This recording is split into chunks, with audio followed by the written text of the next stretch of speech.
Merci, Monsieur le Président. Madame la ministre Annie Genevard, la France connaît une érosion continue de son tissu agricole, menaçant la vitalité de nos territoires ruraux. En 50 ans, le nombre d'agriculteurs est passé de 1,6 million à moins de 500 000. La situation risque encore de se détériorer dans un avenir proche, puisque la moitié des chefs d'exploitation sont aujourd'hui âgés de 55 ans ou plus et ont déjà ou atteindront l'âge légal de la retraite dans la décennie qui vient. Ce constat souligne l'urgence du renouvellement générationnel dans le secteur agricole. Pourtant, malgré les dispositifs existants et les récents textes législatifs adoptés, notamment à l'initiative de notre collègue Laurent Duplomb, de nombreux jeunes porteurs de projets peinent à s'installer, notamment dans les zones rurales comme l'Allier, où l'agriculture constitue un levier essentiel du développement local et de la cohésion sociale. Dans mon département, seuls 2 départs sur 3 sont actuellement remplacés. L'accès au foncier reste un frein majeur, aggravé par la rareté des terres disponibles, leur prix élevé et des procédures administratives complexes. À cela s'ajoutent des difficultés d'accès aux équipements nécessaires à leur activité ainsi qu'au crédit. Les conditions d'emprunt, conjuguées à la frilosité de certaines banques à financer des projets d'agriculture, freinent considérablement leur élan entrepreneurial. Pourtant, il est crucial de soutenir toutes les initiatives qui participent à la relocalisation de l'alimentation, à la préservation de l'environnement, à la résilience des territoires et à la souveraineté alimentaire.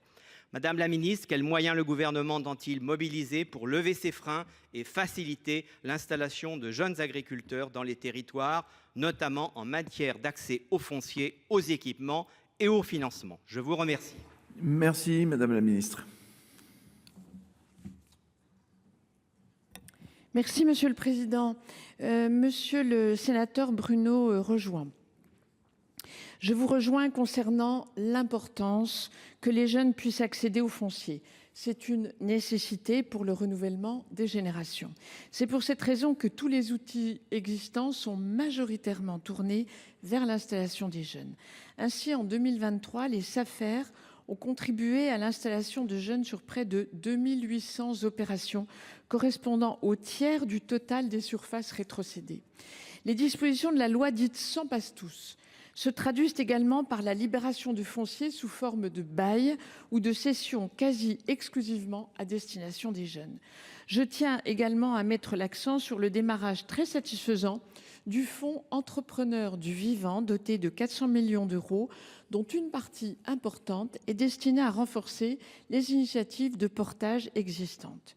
Les jeunes agriculteurs peuvent ainsi consacrer l'essentiel de leurs investissements au développement de leur entreprise à son démarrage et acquérir le foncier plusieurs années après le début de leur activité.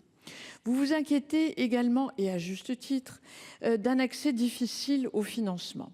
L'initiative nationale pour l'agriculture française, instrument de garantie innovant, a permis de financer des projets d'investissement dont 70% de jeunes agriculteurs. Ils visent en majorité à accompagner la transformation des modèles agricoles. La garantie de l'État gratuite se traduit pour les agriculteurs par l'octroi de conditions de financement améliorées. Le lancement de la phase 2 est imminent, la signature aura lieu jeudi et se voit doté de moyens financiers supplémentaires avec une enveloppe de 2 milliards d'euros de prêts à distribuer par 4 partenaires bancaires.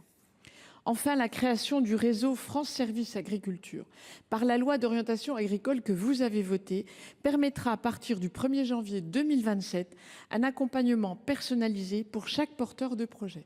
Je vous remercie. Merci.